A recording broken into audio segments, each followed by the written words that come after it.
Hi, everybody. I decided to do a quick little video to go with the instructional design pieces that I'm putting up on the website to kind of give you an idea of what it might look like if you were to go live streaming and have some kids in your classroom and some kids fully remote.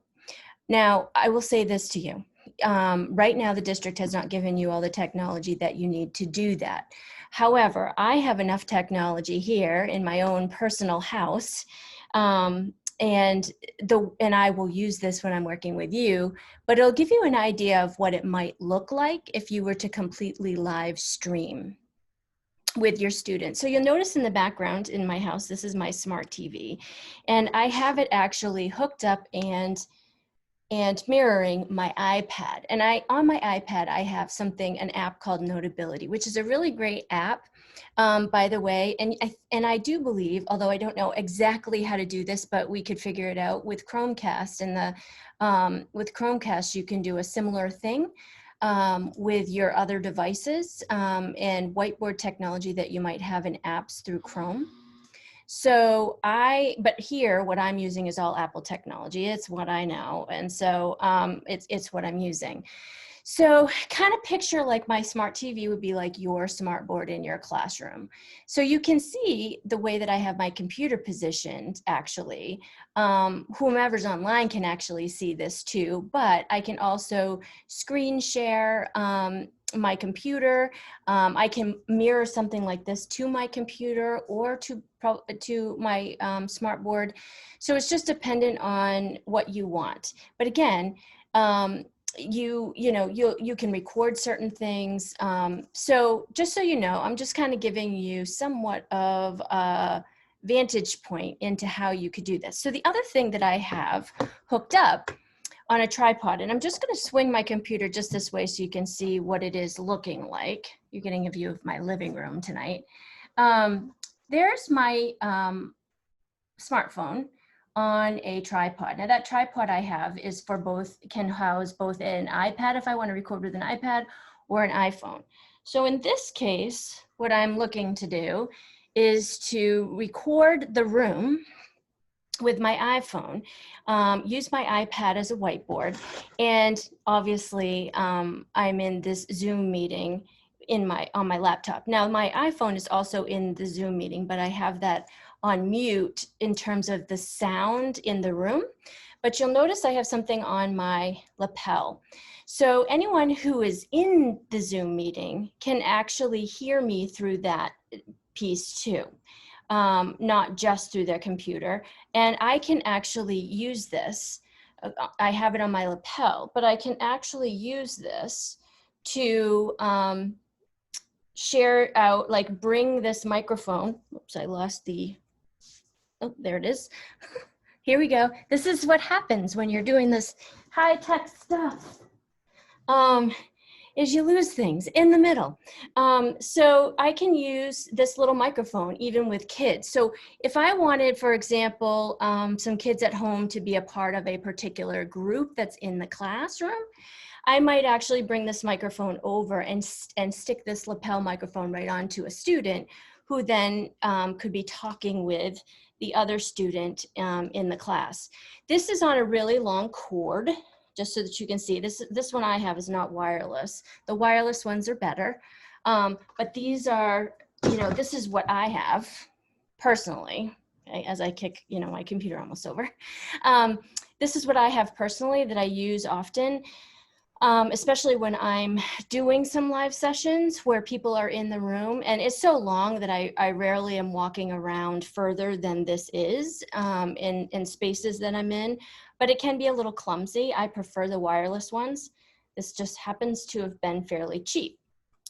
So, and it came with my tripod. So, there's that. So you kind of want to make sure too, you just notice I probably put that too high. You want to keep it so that it's not rubbing against anything because it will pick up that sound if it's on your clothing. So there's that. So here's some things that I might do. So kind of pretend that, my couch is a classroom. And I would have this pointed sort of at the whole class so that the students could not only see me in one screen, but they could see their class in another screen. And so they could be kind of engaged with them in that way. They could hear them talking. And again, if I'm in a class discussion, I may actually move this microphone to a proximity sort of central, or I might pass it around to kids who are asking questions so that the people online can hear it. You can see in board meetings how frustrating it is when you can't hear some of these board members, right? Because they don't have microphones that are going into the computer that's running the meeting. So this particular one hooked up to a meeting would do that. And again, it's just where it's hooked up and where it's hooked up to.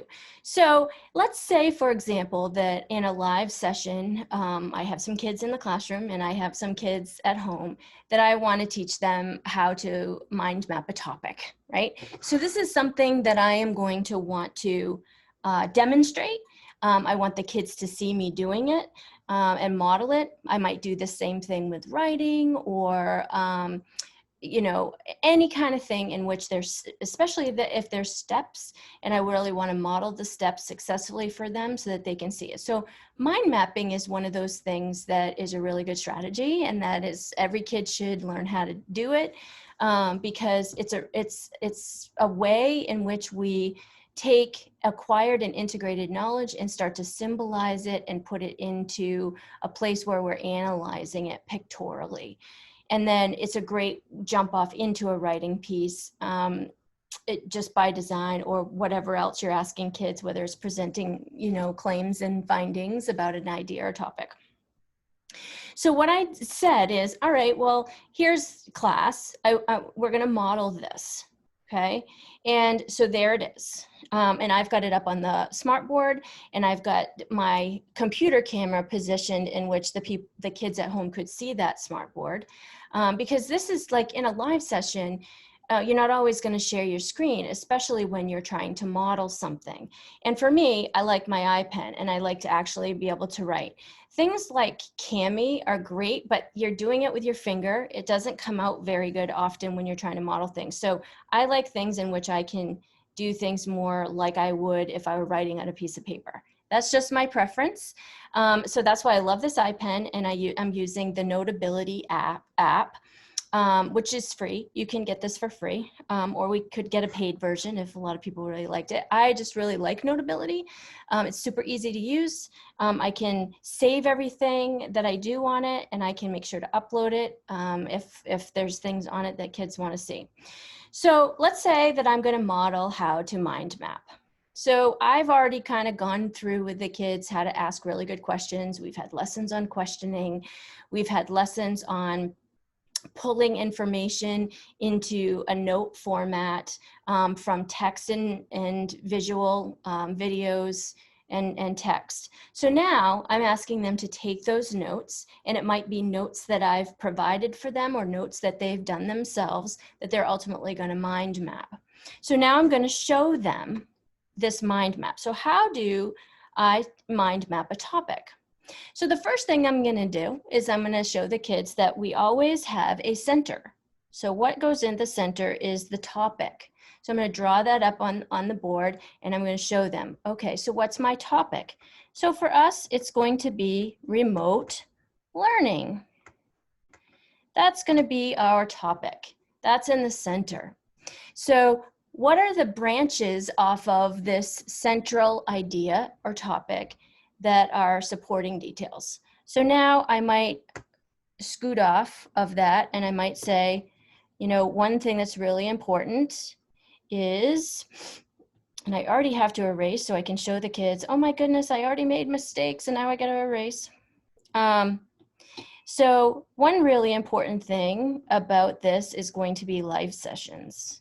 It's a really important part of remote learning. So we're going to have to know more about that and what are the sort of key pieces around live sessions that make remote learning, hybrid learning, live streaming, okay, really good, okay?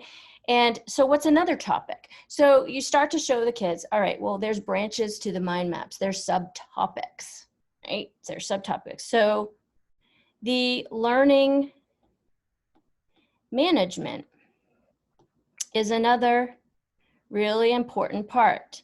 And I might put in parentheses, Google Classroom here, because that's our content management tool that we're using currently. And that's a big subtopic of remote learning or blended learning. And I might put remote blended in this middle piece, actually, because that's really, you know, what I wanted the topic to be really focused in on.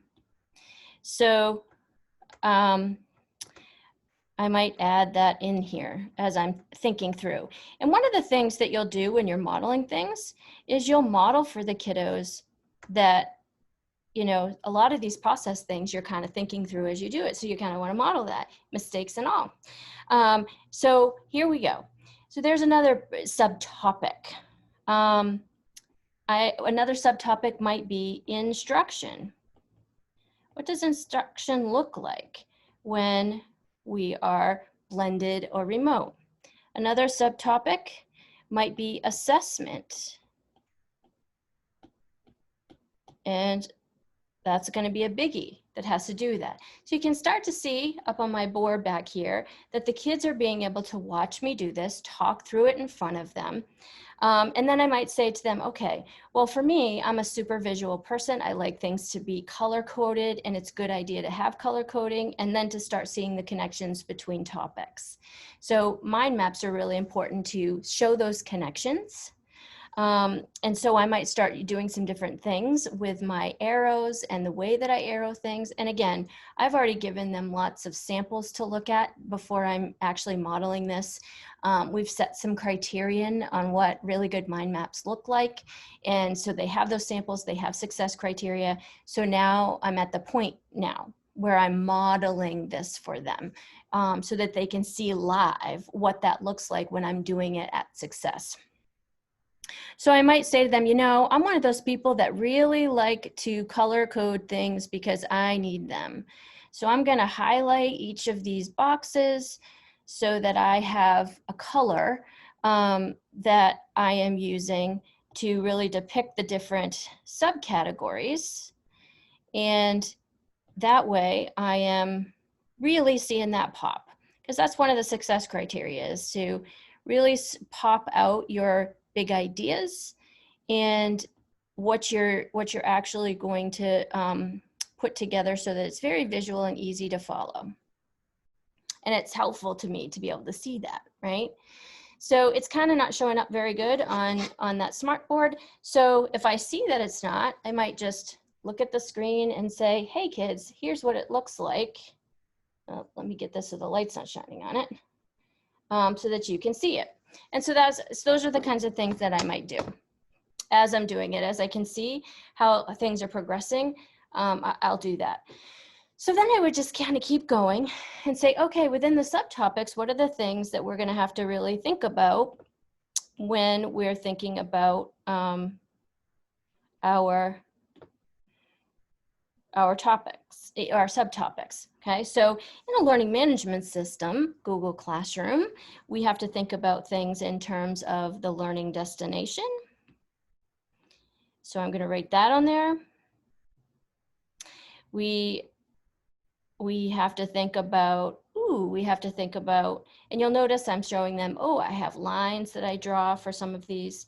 So a learning destination that I have to really think about. I have to think about the modules of how I'm going to organize and scaffold that. I'm going to have to think about, in that learning management system, the organization of the platform so it's easy to follow. I might need to draw myself a template for that. Right, so you can start to see how this is really playing out. So I won't keep going, but you can kind of get the picture. I am able to do this. Now, because I have this on technology like this and I'm mobile with it, I don't even have to sit here in front of the screen necessarily, right? I can walk about the cabin.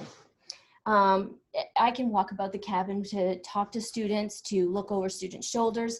I can even, okay, and what's the nice thing about this is if I decide to walk about the cabin, once I get kids started on whatever it is that they're going to be working on, I then might grab that iPhone camera and I will walk around with it as I'm doing things, or I might switch my iPad into a Zoom meeting okay, and turn the sound off of my iPhone camera. And now there's a third screen, and I can literally then look at and show kids what other kids are doing in the classroom, even if they're remote, okay? So they're sort of like the little bit of a basics on what you might actually put together in terms of how you organize your classroom. Because as we kind of go into whatever this is going to be, fully remote, hybrid, even if we were not in the COVID apocalypse here, we still probably want to have some of these things set up. We might have a kid that might have a major illness and is going to have to be home for a while. But do they really need to come out of school? Maybe they can actually come in sometimes if we have some things set up. So we can learn a few things even through this sort of catastrophic event that might be useful for the long term, right? Especially in blended. So if I have all of this set up for myself, then I can, get going with the kids, and I can be pretty organic, and I can pretty much do what I'm doing with the kids who are physically with me, and the kids who are remote can come in and still be somewhat engaged. So then I might give kids time to sort of practice. I might show things to kids. So those kids that are remote online, if they're practicing, what they're going to need to do is they're going to need to practice, and then they're going to have to take a screenshot or hold it up so that I can see what they're doing and give them feedback. And I'll just come back to my computer and ask those kids that are online, please, hold up your mind map so I can see it, so we can all see it, so you can get some feedback. And I would have shown them what everybody else in the room is kind of working on and doing. And then what I have done here on this notability, I can then actually, okay, so you'll see up on my screen, not very good, actually, that's not very visible to you. I can email this to myself, and I will tell it to send it to the email address that I choose, and off it goes. And so once I've done that, okay, I can then upload it onto my Google Classroom. And then, okay, and then, oops, I've been disconnected, but that's okay. And so then what I can do is put it up on that Google Classroom, and there we go. So of course my TV just came back on right in the middle of the video, but that's okay. It is okay. So we'll start the broadcast again just that way so that you don't have to listen to my TV. See, this is, all the par for the course, right? This is what happens in the middle of whatever you're trying to do. And so I'm not deleting this part because this is what happens even in our classrooms, right? We have these moments where things, all of a sudden there's a glitch, we got to take a moment, we got to fix it. So there you go. So this just gives you, anyway, an idea of what those live sessions might look like if you're in your classroom with some students with you and some students remote. Now, again, I just want to say this. You don't have the technology right now to actually be able to do this. If the board approves you getting the technology that you need, then this is kind of the format that you'll work yourself with and be able to do. So that's my video on a model of what a live session might look like with kids physically in your classroom and kids maybe being remote at times during your instruction. Hopefully this was helpful. And I can certainly help any of you more. And if some of you have some of this technology and you want to give this a try even with your own technology, we can problem solve this. I know for sure Jen Loughton, our technology director, probably has plenty of good ideas. But what I will say is it's going to take multiple devices, really good microphone technology, and a really good plan of attack in terms of what it is that's happening when you're live streaming. So that's all for this, and thanks for watching.